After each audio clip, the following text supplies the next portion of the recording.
I got to do a quick tangent. I should have said this on Doc Talk Part 1, but look, do not waste your time collecting data for your dissertation. Please, yes, 100%. Oh my God. I know. I think in some circles, people think that it's not a real dissertation unless you're collecting data and you have like a theoretical process. Look, I was told this like probably the second month of my doctoral journey. The best kind of dissertation is a done dissertation. And look, find you a data set.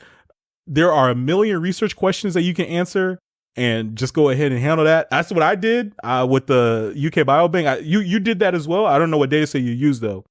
But I didn't use a bank. So it was collected data. It was secondhand data from a commercial laboratory and other CDC resources that we had, which were like death certificates and then non-fatal overdoses from like emergency departments. These are, I don't think they're publicly accessible. I think you might be able to request it and get access through the state level. Like I have it nationally and can write and speak to it nationally, but I'm pretty sure you can't just get it everywhere. But a lot of the stuff we do is either, correlated with NESDA or HCUP, which is hospital, I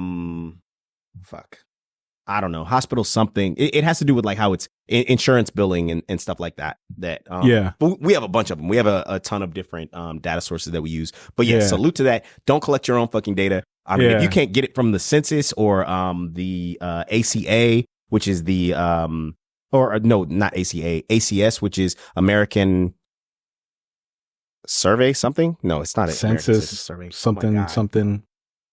Yeah, American Community Survey.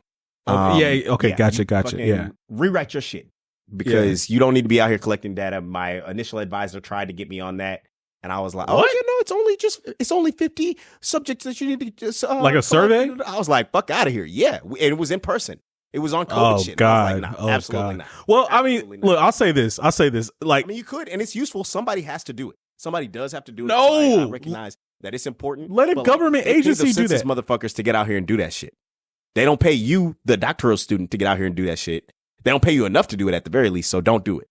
That's what I would say. Well, I agree. And look, that's where I stand. Get you a secondhand data set. But I will say for psychology students, I can understand if they want to do like qualitative interviews, and have like people who do more humanities type research or even social science, and, people may like be embedded in a culture in a different country, a community in a different country, and they're doing like interviews or collecting like, I guess they're called ethnographies and other different types of research methods.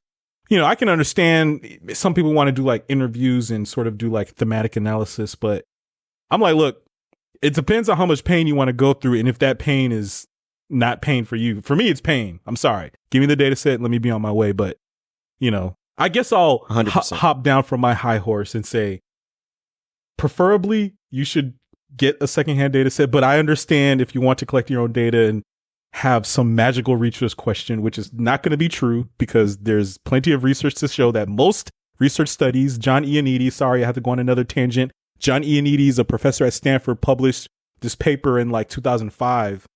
And it's like one of the most cited papers of all times. And this study is like hold on, let me look it up real quick. Most research is false. Why most research is false? Why most published research findings are false?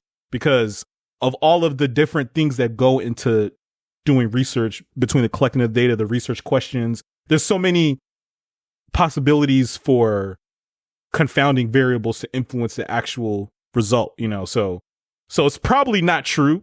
Whatever research publishes in any independent study is probably not true, but obviously science is done with a compilation or a collection of studies. So anyway, exactly. Sorry, let me get off my high horse.